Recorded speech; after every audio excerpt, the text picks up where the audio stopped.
Hot Springs Village Inside Out is a closer look at the greatness of Hot Springs Village, Arkansas and the surrounding areas. People, places, experiences. Hot Springs Village is one of the most beautiful places on earth. Join me, Randy Cantrell, and my co-host Dennis Simpson as we engage in weekly conversations to explore Hot Springs Village Inside Out. Today's show is brought to you by Central Arkansas's favorite radio station, KVRE.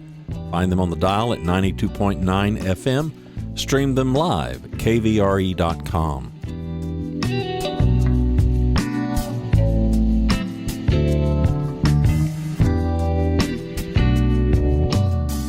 RE/MAX of Hot Springs Village. The award-winning RE/MAX of Hot Springs Village is the largest real estate office inside the village with over 30 full-time agents and support staff. Visit them to learn more about this beautiful place to solve your real estate needs. Call them today at 1-800-364-9007. Find them online at explorehsv.com. They are RE/MAX of Hot Springs Village at 1-800-364-9007 or online at explorehsv.com. Ike Eisenhower State Farm. Ike and his award-winning team have been serving the insurance needs of folks all around Hot Springs Village since 1998. Ike has qualified for State Farm's President's Club, Chairman's Circle, and Hot Springs Village Insurance Agent of the Year. Call Ike Eisenhower State Farm today at 501-984-4100. That's 501-984-4100. Find them online at ikeeisenhower.net. Call them today for all your insurance needs because, like a good neighbor, Ike Eisenhower State Farm is there. In 1969, 1970, there was a guy in Little Rock, Arkansas named Brother Howell.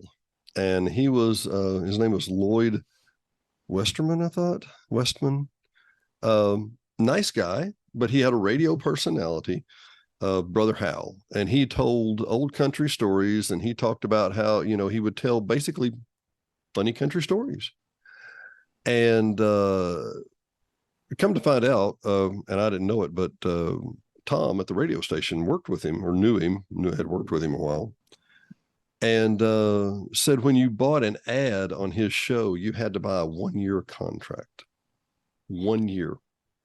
They had people lined up around the street to advertise with this guy, KLRA.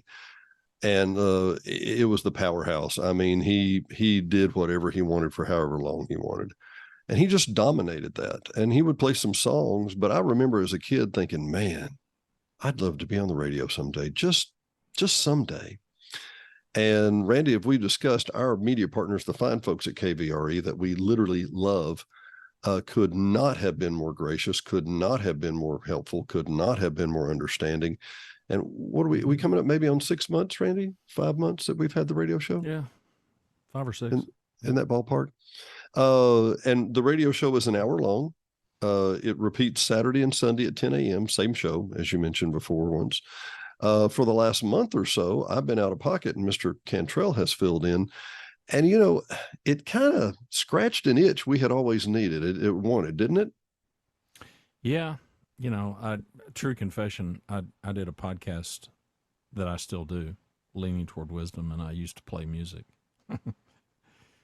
Broke every rule that could be broken. Well, you sent me some of those, and I'm like, these were fantastic. And then I realized I played music, and I never got in any trouble or anything. I would not recommend it, and you can't find any of them. I took them all down some years ago because I thought I'm just playing with fire. But I loved it. So music was a big part of it. Now, ironically enough, I would hear from managers of bands, and I did play some bigger name stuff too, but I played an awful lot of stuff that was pretty obscure, singer-songwriter kind of stuff. And they were thrilled to have their stuff played, right? Listen, I would hear from bands, and I would hear from managers. Oh yeah. So that was all kind of cool. I didn't have technically I didn't have permission. Now I wasn't making any money. So it's not like I wasn't profiting from it. You weren't monetizing it. I was just trying to share the love, and expose people to music. But no, listen, I was a music hound from my earliest remembrance. So, well, let me give the listening audience a 5 Mile High view here. I started with John Cooksey about 5 years ago, and I was doing village venues in his studios. And John Cooksey has Hello Hot Springs in Hot Springs. Fantastic guy. Never say a poor word about him. I truly love him. He helped me a great deal. We were doing the shortest day parade. We were doing the St. Patty's Day shortest parade. And I walked outside and I saw some video, and I mean, they had the music blast, and it was unbelievably loud on the street. Maybe 5,000-6,000 people in this little tight area. And I turned up my camera like this and just shot some video going around like this. And I posted that on Facebook, and I'm like, great time, shortest day parade, world's shortest parade. This is a lot of fun, blah, blah, blah, blah, blah. Music in the background. How did you know? How did you know? Yeah. Apparently, Mr. Timberlake was singing "Can't Fight the Feeling" at 135 decibels. They got bots that'll pick all this stuff up now. Yeah, it hit me, and it was like, well, are you authorized to use this? I'm like, it's in a public space. I'm standing on the street corner, for crying out loud. To which I was like, yes, I'm authorized to use this. Yes, it's a public venue. Yes, I'm not monetizing it. It happened. They happened to be playing it as I'm standing on the street corner. Come on, man. Yeah. That's what you're talking about. That's how close. Yeah. Had somebody I'm old enough to remember back in the days, when the Deadhead movement really was in full swing, with the Grateful Dead and all the people that would follow them. And the Deadheads were notorious for taking recorders and recording the shows, and they would bootleg those shows. They would just travel with the band, and the band completely embraced it. And I mean, marketing people have studied that for a long, long time. Yeah, because we live in this world of don't look at my paper and don't share anything, and so here's a band that absolutely one of the highest grossing bands in the history of rock and roll. And saying, yeah, sure. Make your recordings. We don't care. Swap them, sell them. We don't care. And some of the bootlegs got really popular and big. I mean, big. Oh, yeah. Oh, yeah. But that's just doesn't seem to be the world that we live in today. So yeah, no, thanks. I mean, thanks for taking the trip, so I could do a few shows at KVRE and play some music. Because it was kind of nice. What I was getting at is I'm hoping we're going to be able to do that soon, and we'll both be on the radio. I started the radio side by just taking clips of what the interviews we had done, Bart Langford and some other. Right. I mean, absolutely Ernie Deaton, the engineer for the Village, and I mean, just absolutely fascinating people, and cutting that down. Well, I would use an 8 to 12 minute segment of one, and you cut up several, and anyway, it was okay. It was better than mine. Okay. But my music was better, I didn't do anything anywhere near that long. Yeah. Mine were like 90 seconds, maybe. Yeah. Well, but you expressed the point too. I thought they were great shows. Anyway, all that said, I wanted to play more music than I wanted to do anything else, but that was me. So, well, and then we found out, when we knew, I guess we just never crossed paths on it, but FYI, we talk about, you can listen to 92.9 KVRE Saturdays and Sundays at 10 a.m. And we're talking like everybody can get it internationally. Well, if you go to kvre.com or you go to tunedin.com, yes, you can. We stream all over the world, but it may be a little more difficult some places than others, if you get my drift. And if you have a smart device, just say, insert name of device here, because I've got one sitting above my head. Yeah, exactly. Play KVRE, and Miss Siri will go get it for you, Mr. Alexa, Mr. Google. Magically, it will happen. It'll just happen. Yeah. And that's one of the things they're pushing, and I don't blame them. It's in the terrestrial radio market. We joke, Randy, tell me where you're going to go buy a radio today. They have them at Walmart? No. I don't know. They come inside cars nowadays. I don't know. I mean, can you even buy a clock radio anymore? Surely you can buy a clock radio. Yeah, I guess you an can. Yeah, alarm well, I mean, clock radio. I mean, the only radios that we had and that we have are clock radios. hmm. Well, so many But times they're integrated into your phone these days. It's a yeah, charger, and you know, but man alive, the smart device, and if you haven't done that, yeah, you should do that. yeah, you really should. You should buy a smart device because they're just yeah, they're mad dog good. But no, the KVRE experience was I enjoyed it. It was yeah, it was nice. It was nice to be able to put the shows together and think about, okay, what music do I want to play out here? And I'm sure people in the audience were scratching their head and like, Oh okay. no, no, no, no, no! You led us down a path, a Jackson Brown path that I thoroughly loved and embraced. There, who was the girl that Valerie Carter, Valerie Carter? You had a song. What song was it by her? Ooh Child. Ooh Child, which was a remake. It wasn't hers originally. But I was like, wow, this version is fantastic. And I didn't know who it was. I mean, I'm listening in real time. I hadn't heard the story either. And then come to find out, Jackson Brown does the song That Girl Could Sing. Wasn't much good at running around, but that girl could sing. Yeah. And that song in itself had some real humor to it. And then to find out that that song was about Susan, about Valerie. Yeah. Yeah. Valerie. Valerie. Yeah. Wonderful story. I Yeah, was she did some background singing, you know, for him, and yeah, she could sing. She yeah, died. I think I said that on the radio. I think you noted. Yeah. She passed away some Well, years we were ago. talking just as like we do. We just catch up now and then, but we were talking about and here throw out some quick musical details here real quick.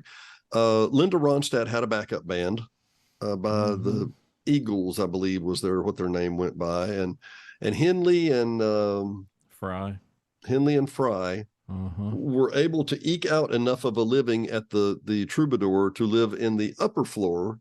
And Mr. Jackson Brown, who really wasn't doing that well, had a little cellar with a dirt floor, from what I understand. None of them had broken through at that point. Well, I mean, Linda had, and Jackson was, you know, he was writing. People were noticing his songs, but as a solo artist, that predates that. Yeah, so. Well, I mean, he was the Henley and Fry were saying they learned how to write songs from getting up in the morning and hearing Jackson Brown downstairs with a piano. Yeah. And what did I say? Doctor My Eyes. Yeah. Just was the song working it. Just a progression of so forth. And, you know, if you really. Carly Simon and Crosby, Stills, Nash, that was all that Laurel Canyon stuff. Yeah. If you go to Netflix or Amazon Prime, you could probably search Laurel Canyon. There's a number of documentaries about that era. Wouldn't that be the Beach Boys too? In Laurel Canyon. Well, these were maybe, but that wasn't this crowd. You know, this crowd was Mama Cass. You know, Mamas and Papas. This was Crosby, Stills, Nash and Young. This was early Eagles. Well, let me throw one sideways just for a minute. Carly Simon, which is worth your, you know, oh goodness, give me a couple of songs real quick. Anticipation, You're So Vain. Yeah. And her dad was Simon and Schuster. Yeah. So it wasn't like she was going to go broke any day, anytime soon. No. But she was already connected and did okay. Yeah. But those are really interesting documentaries. But for me, I was the nerd I was reading anything I could get my hands on. I was the kid, and this is back when Rolling Stone was much less of a political and mainstream rag than it is today. Right. It was more about music. It was pretty much all music. Now, I was really smitten by Hunter S. Thompson. He wrote about politics because he absolutely hated Richard Nixon, and I just found him wildly entertaining. He was completely crazy, which made him, I mean, brilliantly crazy. He could turn a phrase. Absolutely. I will go back and reread his books now. I've got them. I keep them. And but I was a voracious Rolling Stone reader, and I read Melody Maker, which was the UK version of Rolling Stone. So I kept up. Yeah, I kept up. I was deeply into it and spent all of my spare time in record stores. You know, my favorite record store of all time was on State Street, right across the street from LSU. a place called Leisure Landing, long gone, but they got all my money. I mean, they Did got they all my have money. thousands and thousands, or was it just a favorite Oh, place to hang out? thousands and thousands. They were great, and they knew music, and you could go in there. I mean, that's where I first heard just an awful lot of It just. wasn't just a commodity to them. Oh no, no. And this is back in the day when you go in a record store and they've got the record album cover on the counter and a sign that would say now playing, and over the sound system is this record. You could open records, you could play records. Um, yeah, it was magical, just Yeah, it was. magical. But here's the deal. You didn't know how magical it was at the time. I mean, you really didn't. Well, I kind of I mean, I didn't know it in the sense that okay, this too shall pass. I didn't know Mm-hmm. that magic part of it, but no, it was yeah, it was awesome. I remember going in and Phoebe Snow's very first record was on the turntable, and we had never heard her, Loving you like a little and bird. it was Yeah. just nuts. It was just completely crazy. Um, yeah, just all those kind of things were just great. I laughed today at the vinyl. Vinyl heads. The people that oh, they love vinyl. Yeah. I have not yet met a vinyl freak that has a turntable that's worth more than $100. And I'm Yeah. like, you're Yeah. an idiot. You're just an idiot. Because when we were kids, the cartridge cost $100. And if it was a discount, the ones at Radio Shack were 34 and then 50. Yeah, and even back then, when I was working at a hi-fi shop, and there were probably 3 hi-fi shops in town. Mm-hmm. And back then, you carried certain brands. Each shop, you pretty much had an exclusive. So if one dealer had Marantz, the other 2 dealers couldn't carry Marantz. You pretty much had exclusivity, and the dealer agreements were set up that way. So if I had Sony, you wouldn't have Sony? Yeah, if you basically got the Marantz franchise, which didn't mean that you paid a franchise, but it meant that you got the exclusive, you were able to be the exclusive dealer in a market.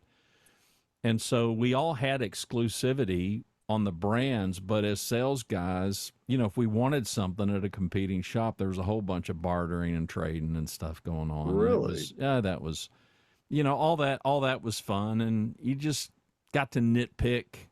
Some new thing would come in, and you got to kind of nitpick it and listen to it. And of course, that's all your downtime was spent listening to records. All your downtime was spent A/B testing speakers and amplifiers and preamplifiers and all this. And so if your employer didn't get all your money, then the record store got all your money. So all of our money either went to buy gas for our cars, a little bit of food, and everything else went for music. Everything else was wasted. Yeah, it just went to music. But I got rid of my record collection, and I happen to be very fortunate to get hired by a guy that started a record chain. And so I was just always around it. And, and I had a stupidly large record collection. And when we moved from Oklahoma to Texas, and that was 30 some odd years ago, but I gave my collection to my right-hand guy, and I don't know. I mean, there were probably close to 7,000, records. 7,000 because I records? had record bins. I had record bins in my house, like you would see in a record store, and the tops were full, the bottoms were full. They were alphabetized at least by letter. They weren't completely alphabetized within the letter, but yeah. So we were the vinyl guys, but we had good turntables and good cartridges and all that. So I'm kind of tickled at. In fact, I ran into somebody not long ago, and they do record days and the whole bit, and they've got a USB turntable. I'm sitting there thinking, they're talking about how, vinyl is so great and whatever. And I just don't. I used to go ahead and engage in the conversation. I don't anymore. I'm just like, I just look at them and grin. And there were people in Bologna that were talking about how they loved collecting albums, and it's just so rich and textured. And I dove in a minute and I said, well, I mean, you have a really nice cartridge on your turntable? And she said, I don't know. It's the one that came with it. Yeah, they don't even know what a cartridge is. No. I had buddies. I had buddies that were so ate up with it. I remember when the tone arm cables companies started making aftermarket cables for the tone arm. Were they golden? We're talking about cables that were, yay long. Yeah. And at the time, they had to be soldered into the turntable, but they had a connector, obviously, that would connect to the pins on the back of the cartridge. And some of these things, I remember the pricing, and I remember, we would have debates when there were no customers in the store, and we would change these out, and you're just trying to listen. You're trying to listen, and I'm like, there's no difference. You can't hear. You cannot hear a difference in those. And of course, and then because back in the day, we called it lamp cord because it was the exact same stuff that your lamps had. 14-2 speaker cable. And that was speaker cable. That was it wasn't gold tipped. That was everybody's speaker cable. This predates Monster Cable and all the other brands that came out, later. And well, when I had wired in Little Rock, one of the deals was that new HDMI technology was coming out with all those high def 720 TVs, the 720s, and how you could only buy at Best Buy, the HDMI that was gold tipped. Right. And somebody asked me about it, and I said, well, it's digital. It's a 0 or a 1. It gets there or it doesn't. Yeah, right? It works or it does not work. It doesn't. There's no static. There's no. Right. Anyway, right. We digress. For me, the gear was an afterthought, though. I mean, I think for you, I was into the gear. Don't get me wrong, but based on what I know of you, the gear really scratches an itch for you. It scratched an itch for me only in the sense that I was looking for a sonic difference. Because I knew enough about live music because I'd listened to enough live music. And there's just something magical about a really, really great 2-channel stereo system. And if people haven't heard one, because I had one set up in my office years ago, the last really good system that I had. And even reps, independent manufacturer reps who had speakers in their bag of tricks would sit and just Man, this sounds great, right? Because it's just, there's just something about it that's just stinking awesome. But I embrace digital. It's just too easy. It's too convenient. And everybody, oh, well, it's compressed. Yes, it is. It is. Can you hear a difference? Yes, you can. How big of a deal is it? I don't know. I mean, if I was in my 20s, and I'm glad I experienced it. I'll put it that way. I'm glad I'm this age. And I'm glad I came of age when vinyl was the thing. And but see, I came in and tubes were just going. I mean, they had been kind of diminishing, and so then that old head crowd, just absolutely thought we were out of our minds selling anything that was transistorized.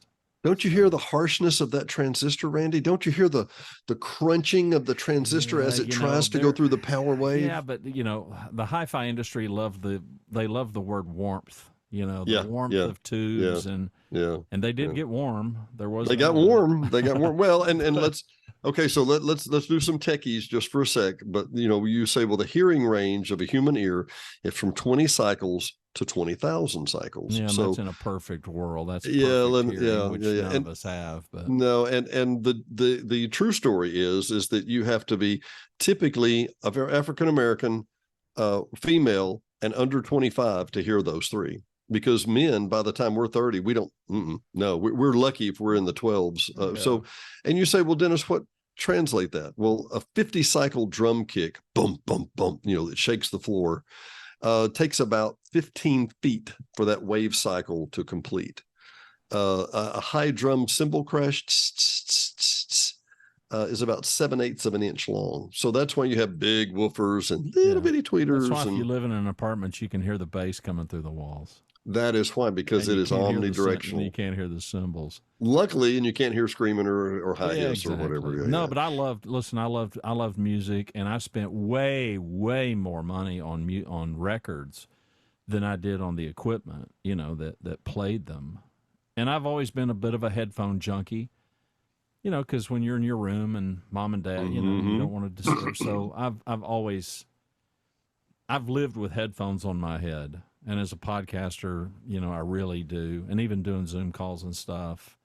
So I've been I've been a bit of a headphone junkie, because if you really want great sound, you don't want to spend a boatload of money, you're without excuse, because binaural a $300 pair of headphones, would, the way that we always did, that would be tantamount to about $3,000 speakers. And it does kind of equate like that. It really does. And the accuracy of the headphones, well, the headphones don't have to try and fill a living room. They don't have to, they just got the space between your ears, right? That's right. Well, let's hop back to the music. I embrace all of the new technology, but I still love music, and I pay attention to music. My son he'll be 43, and I'm as up on music as he is, or as he ever was. And the only genre that I have not embraced is, urban hip hop. Yeah. And that's probably because, the lyrics were absolutely just so ridiculously filthy when those guys started. Yep. And I'm out. Now they're trying to be mainstream, if you've noticed. Yeah, and that's got nothing to do with age, because when Sugar Hill Gang and all that, I was in my 20s when that stuff started coming out. And some of that was really talented. I didn't have a problem with that. Yeah. And for modern day.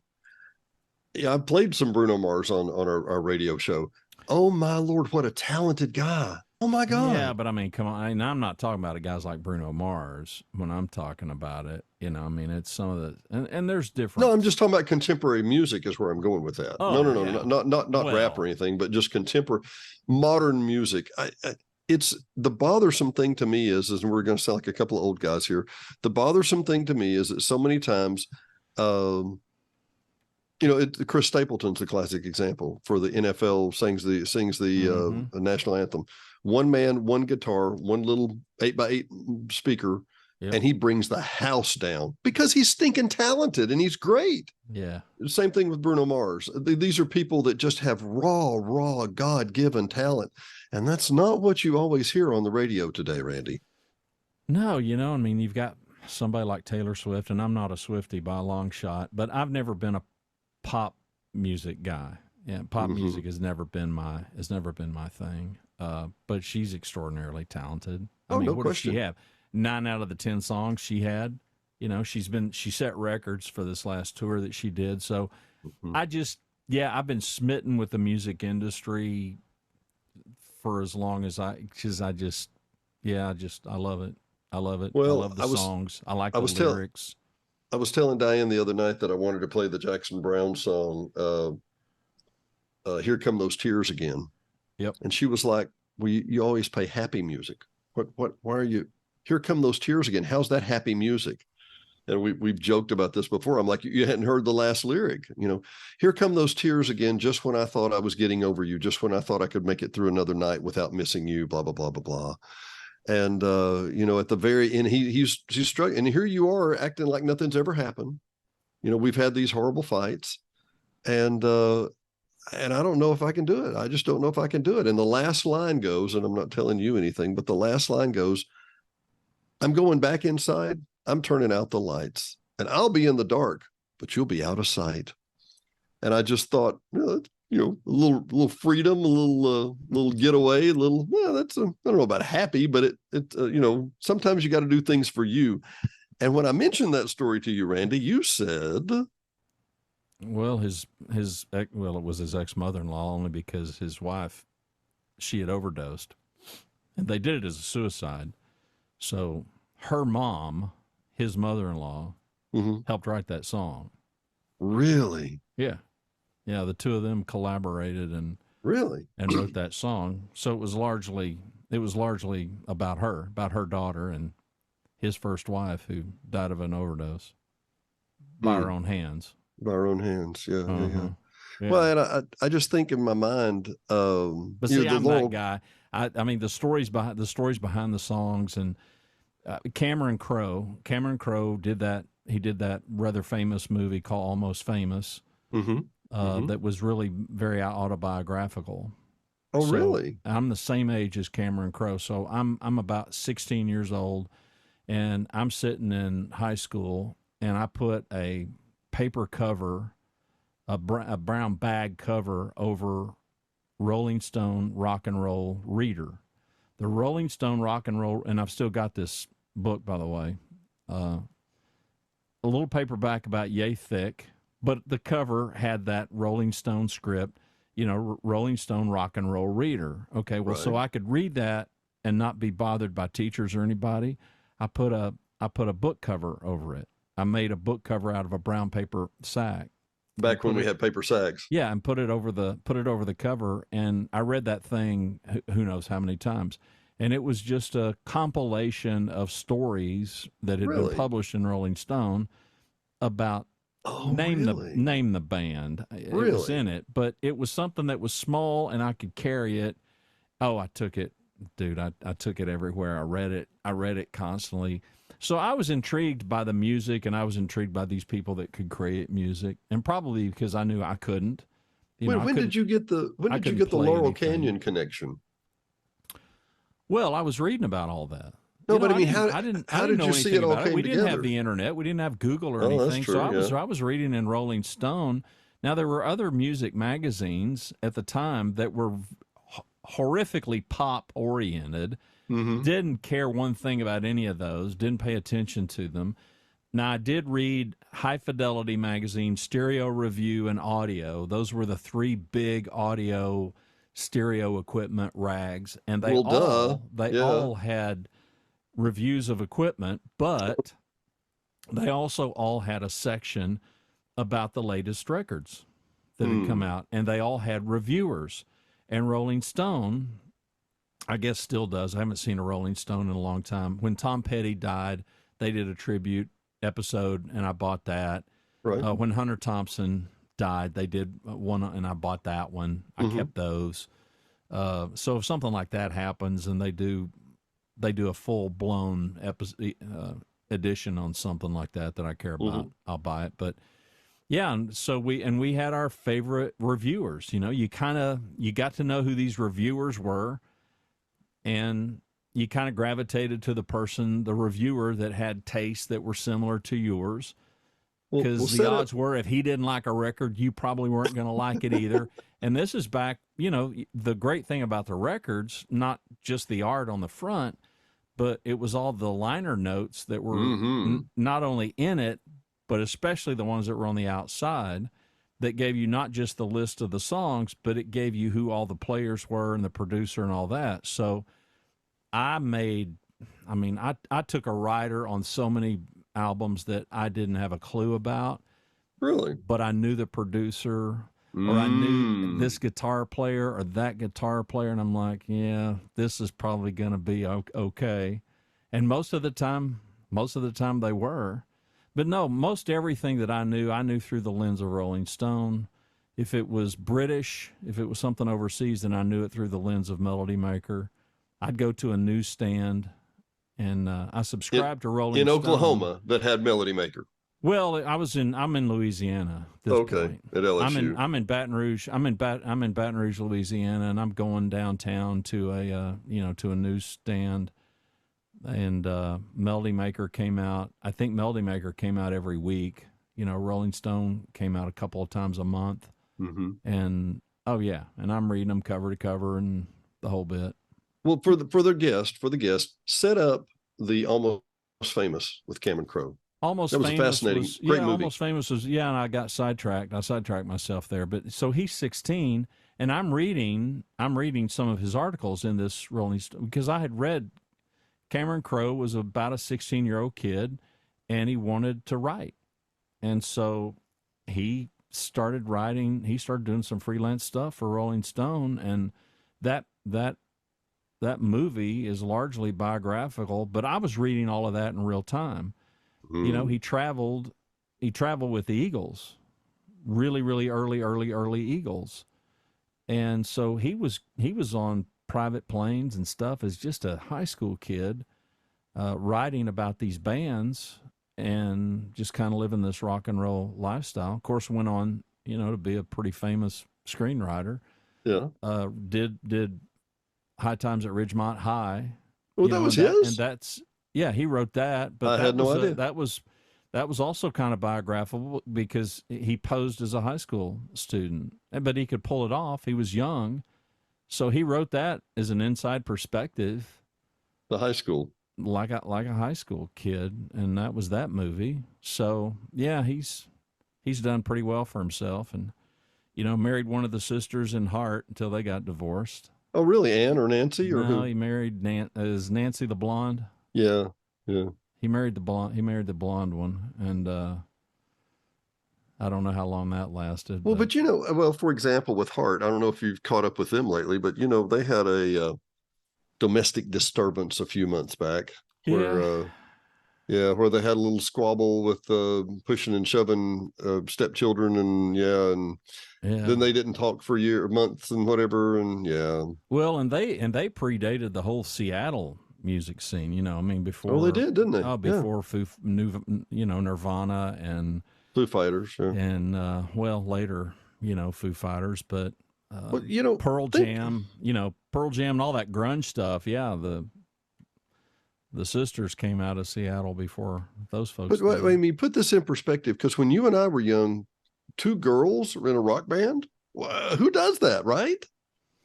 I mean, this is 10 years before the Go-Go's. Janis Joplin probably entered the fray, and Tina Turner, who just passed away. Those were kind of early days for her. So I mean, there were certainly solo kind of rock and rollers, but Carole King was probably, I would say Carole King and Joni Mitchell were probably the two big,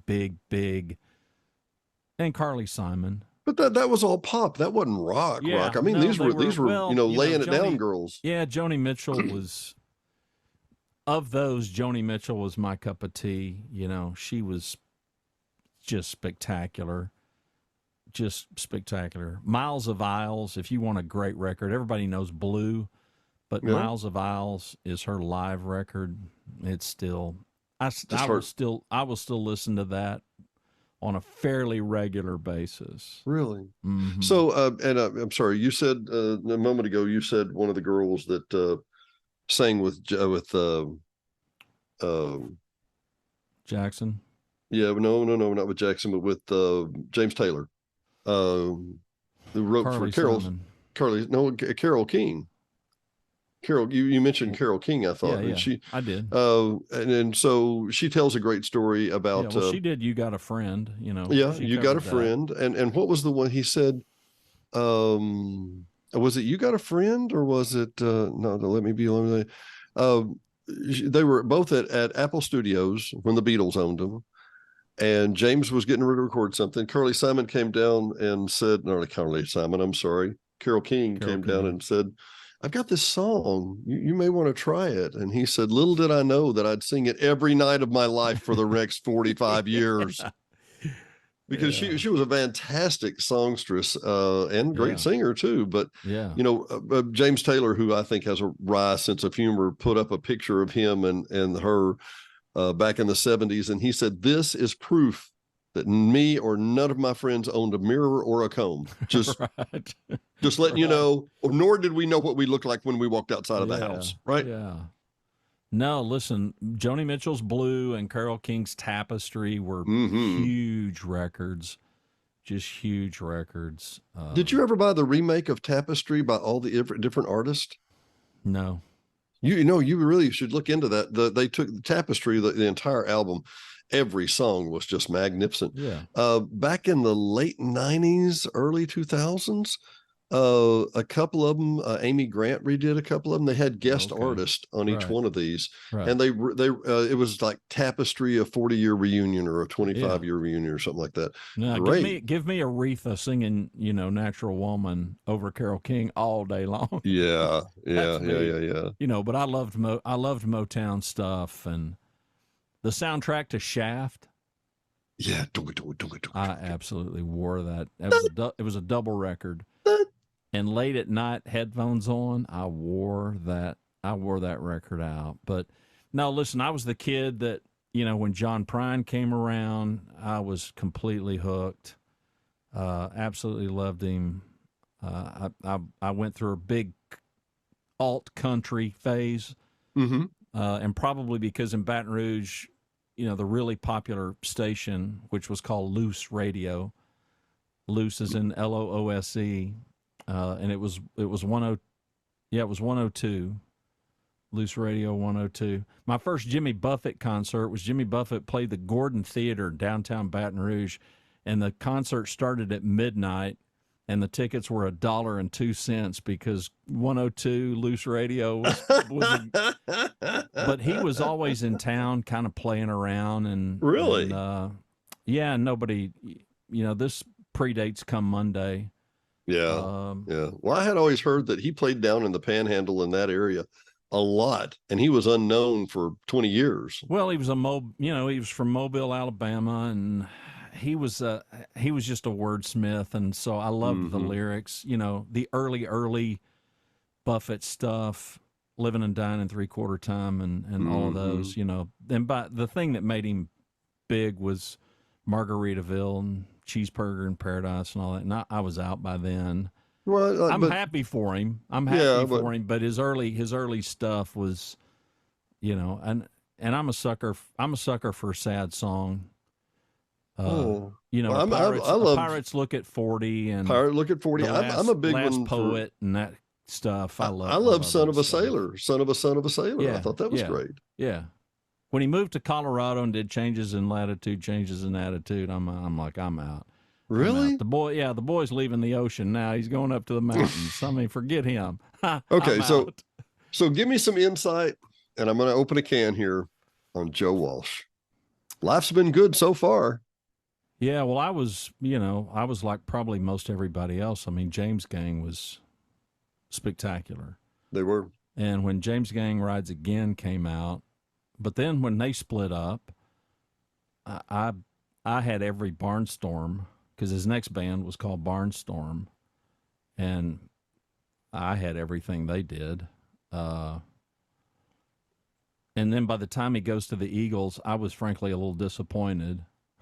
Hmm. I like the Eagles. I like the Eagles, all right, but I'm thought, and then when I read, okay, well, he's just a mercenary, because most people don't know, but it was Don Henley and Glenn Fry own the Eagles lock, stock, and smoke and barrel. So I mean, Timothy B. Schmidt, the bass player, Joe Walsh, they're just hired guns. I mean, they make good money, but they're not. They don't. They're not part owners of the band. And I really hated it when Bernie Ledden left. And Felder. The Ledden brothers were pretty big time bluegrass players, and Bernie's the guy that played the banjo and played some of the other stuff in on that early stuff, and he just didn't want to do that rock and roll hedonistic lifestyle anymore. So when he left, and they're good. Listen, they're plenty good, and I've seen them live, and they're awesome. But yeah, I was a big Joe Walsh fan. That was in my wheelhouse. Well, and when Felder left, that wasn't very pretty when they let Mr. Felder go. No, but I thought he was a prima donna. I mean, I don't know these guys at all, but no. I just thought, okay, here's sour grapes, but I get it. The other two guys were such control freaks and so pompous, extremely talented though. Yeah, well, I mean, Don Henley's got a voice. That's hard. That's a hard voice to beat right there, I think. The end of the innocence. He is mad dog good. So I was a big fan. I was a big fan of both of them, even when they did solo stuff. But yeah, so my tastes are really all over. I mean, man, give me Motown. I've joked that if I could sing like anybody, give me Al Green, man. I mean, give me Al Green all day long. It's just awesome stuff. So, yeah, pretty wide. I got a pretty wide palette for Okay. How a lot of about some different Allman stuff. Brothers? Yeah, yeah, I was a big Allman Brothers fan. I went through a phase that whole Southern rock thing that really took off. With Marshall Tucker Band and Leonard Well, Skinner. Of let's course, I was a let's. huge Leonard Skinner fan. I Oh mean, come yeah, on, you couldn't be in high school and not like Leonard Skinner. So yeah. Well, let's give a little background to the Allman Brothers, and that is, their dad was a blue collar worker, was working really hard, and finally got enough money scraped together to get a Buick, and went down by the bar and got a had a beer, and had a new Buick out front, and the guy from the bar followed him out and killed him, took his car, and so Greg and what was his brother, who was the incredible Dwayne. guitarist, Dwayne, ended up at military school, and then they decided to get into music. And if your last name's Allman, you need to be the Allman Joys, don't you? Mm-hmm. So You do. those stories, I think they're nearly as great as the music. They have some incredible, like the what was their first live album at the, it was not the Troubadour, where was The it in West? Fillmore at the The Fillmore. Fillmore. Yeah, we Oh all we all my. wore that record out. 11-minute version of Whipping Post and Yeah. and all Well, and that. you talk about reading the liner notes. Jackson Brown, Running on Empty. I could tell you who played the beatbox on the bus when they recorded Yeah. the traveling songs. And you're right. Yeah. You don't get that detail of information anymore. Maybe nobody wants it. I don't know. No, the whole music thing it's a little bit different, but I'm not a naysayer. I mean, there's some great new stuff out. And Shazam's the greatest invention ever. If you hear something and you don't have Shazam on your phone, you're an idiot. Yeah. Or else you just don't care about music. Well, let's for the 5 Mile High View. Shazam is a tool that samples. It's an app on your phone. It listens and samples the music, compares it to a digital database, and goes, "Oh, that's 9 to 5 with Dolly Parton or whatever." Yeah, because we used to sit by the radio, and if they didn't tell you what song they just played, we were hacked. It's like, wait a minute, who was that? Who was that? Or if they played a different version than what they had been playing.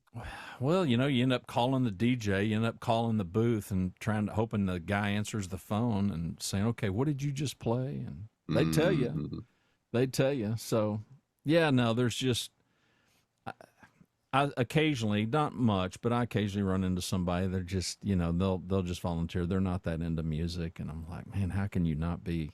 What kind of person is this, Yeah, how right? can you not be into music? I mean, it's like saying, they don't have a sense of humor. It's like, how can you get out of bed if you don't have a sense of humor? But the world's full of them. So no, music's been a big deal. I've only been in it because of the consumer electronics business and a little stint in the record retailing game. But yeah, it's awesome. Vinyl, I think this last year, if memory serves, I think vinyl outsold CDs. Yep. well, CDs are gone, but Yeah.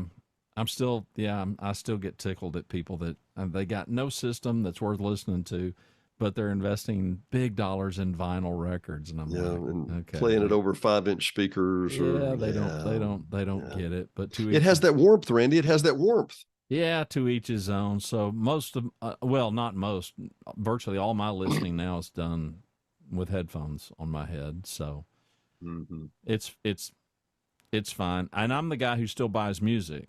Spotify and these others, and artists thankfully are making a decent buck on those platforms. And it's interesting, all these artists that are selling their catalog. Really? Like who? Well, Bruce. Really? Bruce is selling his. McCartney's selling his. I mean, they're getting hundreds of millions of dollars. So Really? Neil Young, Neil Young sold his, and It ain't, and the music ain't getting any newer, right? no, but there is something to your earlier point. you know, these people, this is before auto tune and some of the Mm-hmm. technology that can make a person who can't sing sound like they can. Uh, you know, you see a really young Neil Young when he had first written Old Man, and he's playing that song and he's in his early 20s. Now he is the old man. And he's Yeah. got a harmonica, you know, around his neck and playing and singing. And it's like, I don't know how hard that is, but that looks like that'd be real hard. It looks like it would be real hard coordination wise, would Yeah, get to me. just keep all that together, not to mention to the ability to write those songs. And of course, COVID took John Prine. And Oh, that's right. Yeah. Well, was, and Charlie Daniels. yeah, you know, and Prine was just such a spectacular songwriter. I just, you talk about the king of a sad song or satirical, you know, funny. Yeah. Yeah. But yeah, so I got a real fondness for Motown. I've got a real fondness for female, really good female singers, and I got a real fondness for just singer songwriters. I mean, okay, let me throw some names at you. And you just Yeah. let me know, okay? Diana Krall. Yeah, yeah. I mean, I'm not a big jazz ish person, but she's extremely talented, and I've got a number of her records or her recordings, I should say. How about Mr. Gordon Sumner, sometimes known as Sting? Yeah, you know, I liked the early Police stuff, but Mm-hmm. I mean, he's extremely talented, but Ten Summoner's Tales, the Blue Turtles, no? yeah, no, not so much. Just didn't trick it for you, no, huh? not so much. Oh. Not so much. Oh. You know, there's probably more names that and I don't think it's because, well, they're not that known, but I'm a guy who's really rooting for. I mean, there's some people that are extremely talented and they just haven't broken through. Yeah. And probably won't. I mean, there's a little band that came out of Michigan that I fell in love with some years ago called Midnight Pilot, and a bunch of high school buddies. They moved down to Nashville, Mm-hmm. and I played them on my podcast. Yeah. And started communicating with them, and then COVID hit, and they kind of went dormant. And I kept bugging these guys, and I'm like, I know you got to make a living, but please don't quit making music. You know, and they sent me a DM through Twitter some months ago that they were working on new stuff, and yeah, I was pretty pleased about it. Yeah, there's just, I like those stories, you know, and the songs are great, their harmony's great, their musicianship is awesome, their voices are really good, they write good songs, and you're just like, and I'm still fascinated by, okay, why you got a bunch of these no talent hacks that are breaking through. These guys deserve it. These guys deserve some attention. You know. Well, you know, we had the DJ of the DJ of the year or whatever. We had some guys that were true and through. Oh goodness, I've gone blank on them. They were from Nashville, wonderful guys. And I was asking, you know, how do you get into the music business? And he said, you have to look a certain way. You have to have a certain sound. You got to be a certain demographic age limit. You know, and I'm going to play this one on the radio soon, but this is classic. But those of you that don't know this song probably need to go hear it. But Video Killed the Radio Star. Mm-hmm. Right. And that was who? The Animals? No, it was a one-hit wonder, the Vlugs or somebody like the V-Mugs or somebody. But it was a completely one-off wonder. But Video did kill the radio star, you know? Well, the I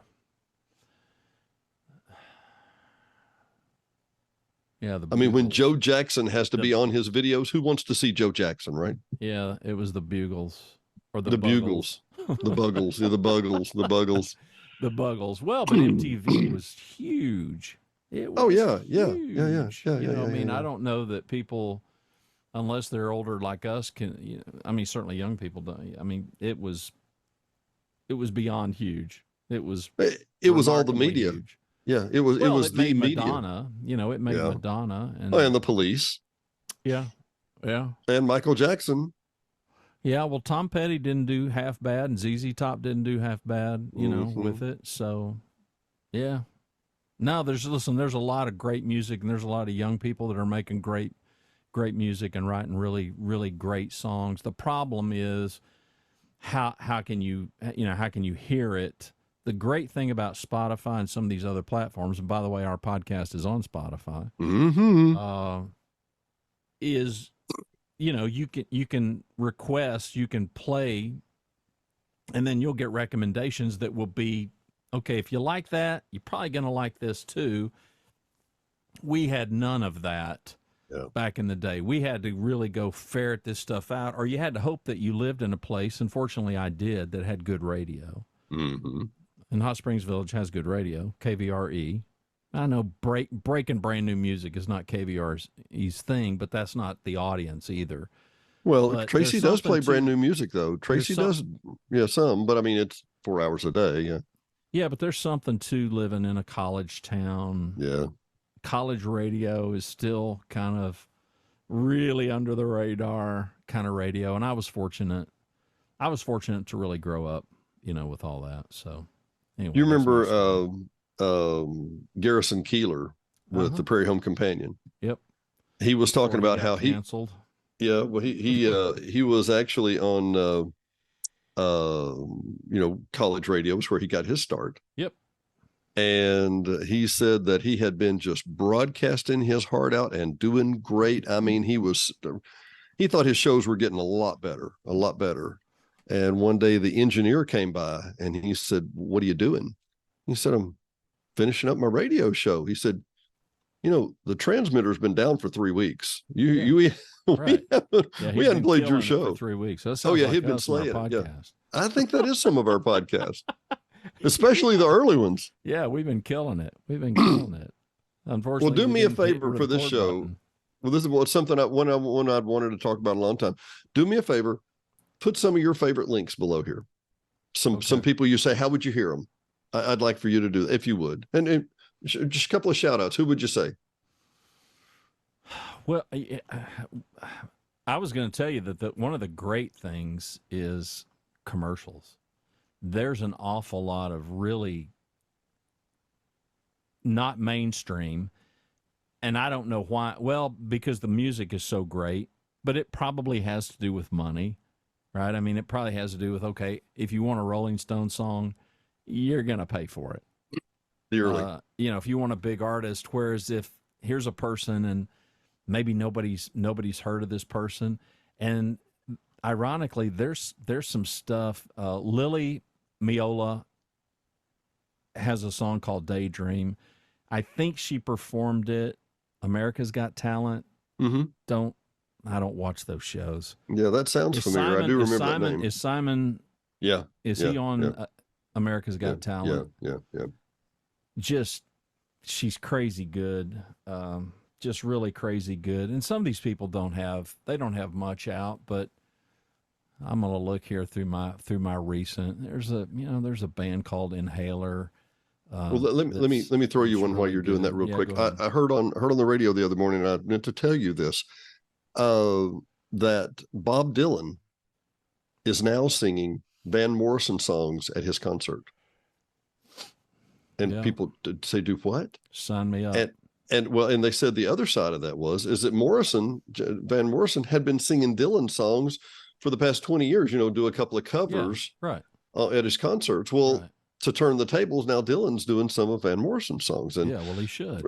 And for what most people don't know, we think Van Morrison, you think Brown Eyed Girl, blah, blah, blah, blah, blah, just a couple of those, or The Bright Side of the Road on the radio program a couple of months ago.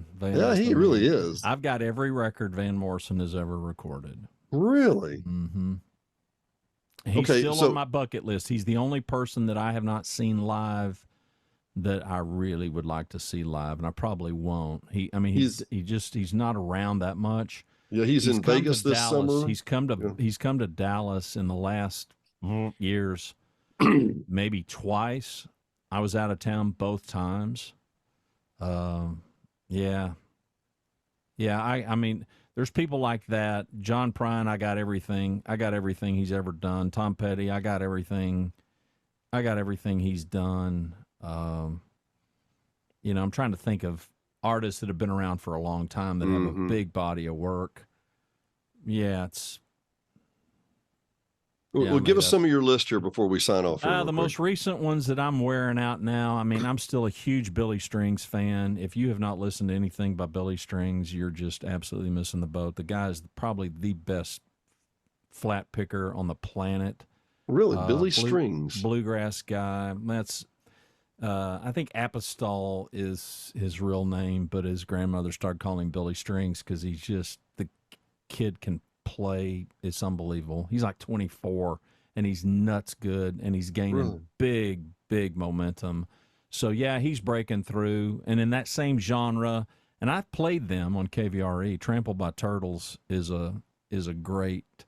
It's a great name, but it's a great fabulous. But it's a great band, kind of in that bluegrass, but with a bit of a rock thing to it. So that's my phase right now. Dawes, DAWES is another band that I'm listening to a lot right now. I listen to a lot of them all the time. So I that's what I do. I get in a groove of something and kind of wear it out. Well, you follow that vein. You hit that vein and follow it back up a little further, right? You know, but there's always going to be a lot of Motown in there. You know, there's a band out of Iceland, Kaleo, that they got 2 records. I wear both of those records out. You know, I'll go walking and and I'm like, how's a band from Iceland? Well, from Iceland, Diane and I were in Memphis the other day, and the Steven Seagal is the name of the Steven Seagal is the name of the band. All right. And they do they flat pick and they do bluegrass AC/DC. Yeah. And oh my God, they're good. God, they're good. Yeah. You know, and the video, you have to see the video. One of them pulls up on a lawnmower on a I've seen the video. Yeah. You know what I'm talking about. It's a good bit. It's a really good bit. They were in Memphis, so Cotton Square, probably 5 months ago, 6 months ago. Yeah. That's kind of our boatload of great music out there. And thankfully, you know, come on, the Village, Memphis is not that far 3 away, hours, yeah. You know, so what's have you seen the Waverleys, hadn't you? Oh, you're kidding. No. Oh, these are guys that they dress like Porter Wagner's dad. You know, they've got the little bow ties and is it that genre of country? It's kind of, they'll do that genre of country, but they'll do Lady Gaga. Okay. And in the bluegrass, oh my Lord, and they're incredibly talented. That rings a bell, but I haven't. And they have this flat face where they just act like, right, like, just matter of fact. Never break some great character. You know, they're just a couple of geebs. Yeah, that's a good bit too. Well, we've completely bored everybody out of their mind now. Somebody's listening. Somebody's listening, Randall. Yeah, but does anybody care? No. Maybe. No, they don't. But listen, maybe somebody's going to find some great music. How about that? Yeah, and you know, and at least the KVRE show that you do every Saturday and Sunday. I mean, at least there's, you know, you got the ability to kind of play some stuff, and I think it's awesome. I mean, it really is. I mean, it's just cool that you can kind of pick what you want to play during that hour and take the audience wherever you want to take them. Which is the great thing about music, and it's the same thing about great books. You know, it just. You kind of fill in between the lines and kind of make up your own story as you hear these things, and they give you a feeling. I mean, so I closed out all my shows with that Bright Side of the Road by Van Morrison because it's just, I don't know, it's just makes me smile. Yeah, I mean, how can you not feel like you're on the bright side of the road when you're hearing that song? You know, yeah, so it's kind of cool. Well, let me do a shout out real quick and just a quick update. We live in a world of commercial radio. I know because I work at a commercial radio station. I help them program. We program to literally the quarter of a second. you technically don't hear more than a quarter of a second of silence at any time. And because of that, it's a monolith. It's just this flat, monotone world where they play classic rock and they play the last 50 songs for the next 5 weeks, and maybe they change it a little. But it's basically ammo.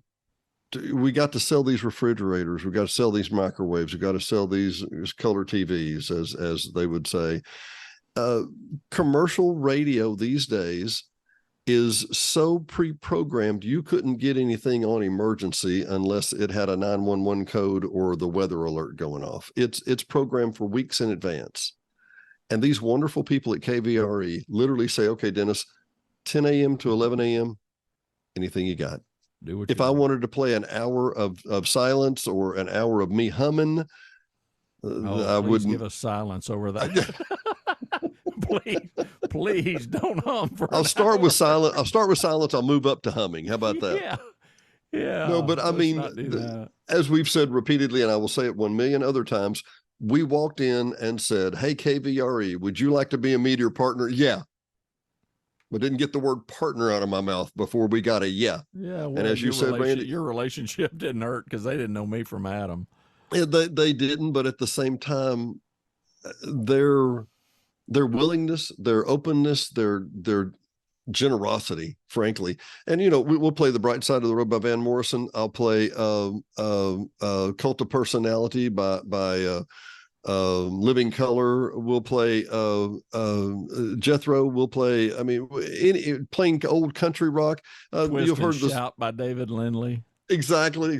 Well, when we came back, when I started the next show after you had done those, I did Back in the Saddle Again by the Chuckwagon Gang. Oh, I heard it. I'm back in the saddle. I'm back here recording. Exactly. They let us play anything, literally anything. And I encourage people, if you got a song you want to hear, call us. That's fine. Email us. That's fine. HSV Inside Out. You can find us. We're at the bottom. Also, if you want to hear a song on the radio, text 501-915-1300. 501-915-1300.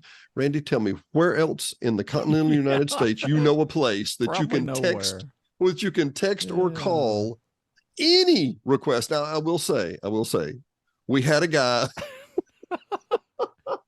Let's hear it. We had a guy that every day, he would call in and say, or text in and say, I want to hear Chuck Berry, My Ding-a-Ling. And after about the 12th play, Tom came in and went, no more My Ding-a-Ling. Yeah, we ain't putting my foot anymore. Down. Yeah. Have good taste.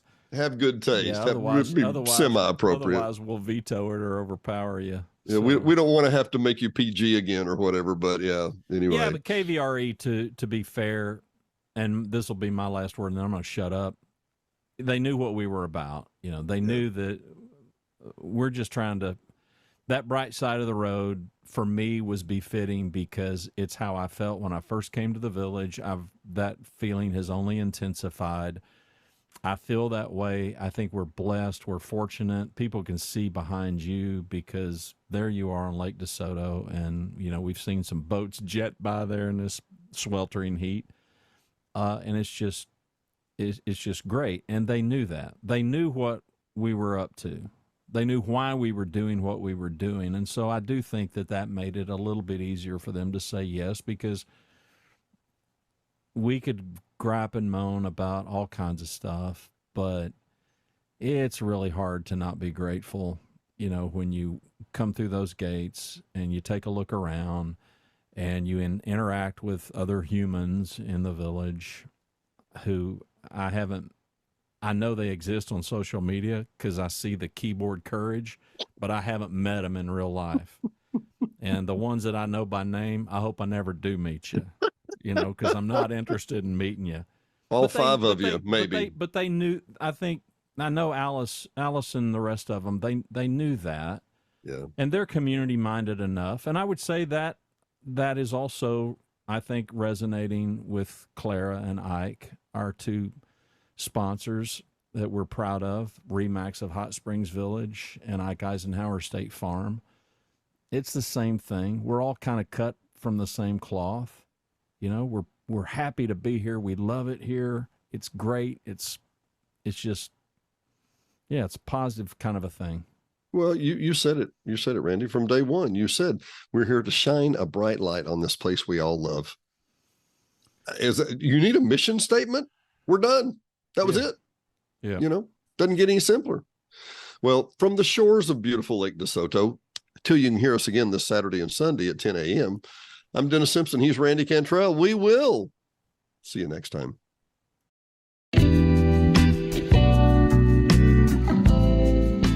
Thanks for watching and listening to Hot Springs Village Inside Out, a weekly podcast starring Hot Springs Village, Arkansas. Visit the website at hotspringsvillageinsideout.com.